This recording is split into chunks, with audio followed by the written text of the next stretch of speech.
বরিশালের মেহেন্দিগঞ্জে রেজিস্ট্রার কাজের সহযোগিতায় স্ত্রীকে ধর্ষণের অভিযোগ উঠেছে স্বামীর বিরুদ্ধে। বিস্তারিত থাকছে ইউসুফ আলী সৈকতের প্রতিবেদনে। এ ঘটনায় ভুক্তভোগী নারী আফসানা আক্তার তন্নি স্বামী সিয়াম হোসেন শামীমকে অভিযুক্ত করে বরিশাল জুডিশিয়াল ম্যাজিস্ট্রেট আদালতে ধর্ষণ মামলা দায়ের করেছেন। মামলায় কাজীকে ধর্ষণের সহায়তাকারী হিসাবে আসামি করা হয়েছে। অভিযুক্ত সিয়াম হোসেন শামীম মেহেন্দিগঞ্জ সদর ইউনিয়নের সাদেকপুর গ্রামের মাস্টার আমিনুল ইসলামের ছেলে। বাদী আফসানা আক্তার তন্নি মেহেন্দিগঞ্জ উপজেলার দরিচর খাজুরিয়া ইউনিয়নের আজাদ ভুইয়ার মেয়ে। মামলার অভিযোগে বলা হয়েছে 2024 সালের 22 এপ্রিল আসামি সিয়াম হোসেন শামীম বিয়ের প্রতিশ্রুতি দিয়ে আফসানার সঙ্গে প্রতারণা করেন। পরে গত 16 ফেব্রুয়ারি 2025 সালে পর্নোগ্রাফি এবং 17 ফেব্রুয়ারি ধর্ষণের অভিযোগে দুটি মামলা দায়ের করেন ভুক্তভোগী। তন্নির মা পারভিন আক্তার এ ঘটনায় ন্যায় বিচার দাবি করে বলেন, আমার মেয়ের সঙ্গে প্রতারণা করা হয়েছে। দোষীদের দৃষ্টান্তমূলক শাস্তি চাই, যাতে ভবিষ্যতে আর কোনো মেয়ের সঙ্গে এমন ঘটনা না ঘটে। সিয়াম নামে একটা ছেলের সাথে আমার সম্পর্ক ছিল। তারপরে সম্পর্কের পরে আমি ওদের বাড়িতে গেছি। বাড়িতে যাওয়ার পরে ওর বাবা এক লোকরে ডাকছে, বলছে সে নাকি কাজী। তারপরে আমার থেকে সাইন নিল। পরে বলছে যে তোমাদের বিয়ে হয়েছে, এখন তোমরা একসাথে থাকো। পরে কিছুদিন ওনার বাড়িতে রাখার পরে ওনার বাড়ি থেকে আমার মারধর করে বের করে দিছে। তারপরে আমি এলাকার যারা যারা ছিল সম্মানীয় লোক, তাদের কাছে আমি অনেকভাবে বিচার চাইছি, কিন্তু ওনারা বিচার দিতে রাজি হয় না। ওনারা বলছে যে তুমি যদি না থাকো তাইলে চলে যেতে পারো। তারপরে এক পর্যায়ে আমি মামলা করলাম। মামলা করার পরে থানা থেকে ওনারা টাকা টুকা দিয়ে এখন আসামি ঘোরাফেরা করতেছে, কিন্তু আসামিরা তারা ধরতেছে না।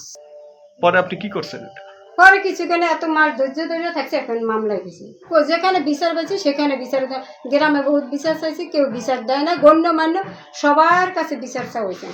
অন্যদিকে সিয়ামের মামা সাইদুল ইসলাম দাবি করেন, তন্নি নিজেই সিয়ামের বাড়িতে গিয়ে অনশন করলে দুই পক্ষের অভিভাবকের উপস্থিতিতে সামাজিকভাবে বিয়ে সম্পন্ন হয়। তারা 4 মাস সংসারও করেছে, অথচ হঠাৎ করে তন্নি বাড়ি থেকে চলে গিয়ে ধর্ষণ মামলা করেছে। তাদের কাবিননামা রয়েছে। আমরা ঘটনার সুষ্ঠু তদন্ত চাই। সিয়াম আমার বাগিনা মেয়ে যখন বিয়ের অনুষ্ঠানে স্থানীয় সাংবাদিক এবং স্থানীয় আওয়ামী লীগের দোসরদেরকে নিয়ে আসে বাড়িতে, তখন আমি এই বাড়িতে ছিলাম। মেয়ে বিয়ের দাবিতে আসছে, সে বিয়ে না করলে সে মারা যাবে। সিএমের সাথে তার সম্পর্ক ছিল, কিন্তু সিএম বলছে যে আমি পরিস্থিতির শিকার, আমাকে ফাঁসানো হয়েছে। এক পর্যায়ে স্থানীয় গণ্যমান্য ব্যক্তিগণ এবং দলীয় প্রভার আওয়ামী লীগের তৎকালীন আওয়ামী লীগ সরকারের প্রভাব বিস্তার করে মেয়ের নানা আওয়ামী লীগের ওয়ার্ডের সভাপতি আওয়ামী লীগের ক্ষমতার বিস্তার করে জোরপূর্বক, মেয়ের বয়স কম থাকা সত্ত্বেও তারা জোরপূর্বক বিবাহ রেজিস্টার করছে। এবং 3 মাস মেয়ে এই বাড়িতে ছিল, স্বামীর সাথে সংসারে আবদ্ধ ছিল। 3 মাস পরে এখন 2টা মিথ্যা মামলা দিছে, একটা পর্নোগ্রাফি এবং একটা ধর্ষণ মামলা দিছে। সঠিক বিচার চাই এবং বিচারের জন্য আমরা আইনি প্রক্রিয়াধীন অবস্থায় আছি। বিবাদিতা রেজিস্ট্রার কাজের অনুপস্থিতিতে দায়িত্ব পালন করা খায়রুল বাশার বলেন, তাদের বিয়ে হয়েছে এবং সংসার করেছেন, তবে মেয়ের বয়স কম থাকায় রেজিস্ট্রি করা হয়নি। মামলা দায়েরের পর থেকে অভিযুক্ত সিয়াম হোসেন শামীম ও সংশ্লিষ্ট রেজিস্ট্রার কাজী পলাতক রয়েছেন। এ ঘটনায় পুলিশের ভূমিকা নিয়ে অসন্তোষ প্রকাশ করেছেন ভুক্তভোগীর পরিবার। এখানে একটা বিয়ে শাদী হয়েছে আমি শুনছি, যেটা সাদেকপুরে ছেলে এবং মেয়ে, ওনাদের বিয়ে হয়েছে এবং 3 মাস মেয়ে সংসার করার পরে মেয়ে ওখান থেকে আসছে, আয়সা কাজীর নামে এবং আপনার ওই ছেলেদের নামে একটা মামলা দিছে।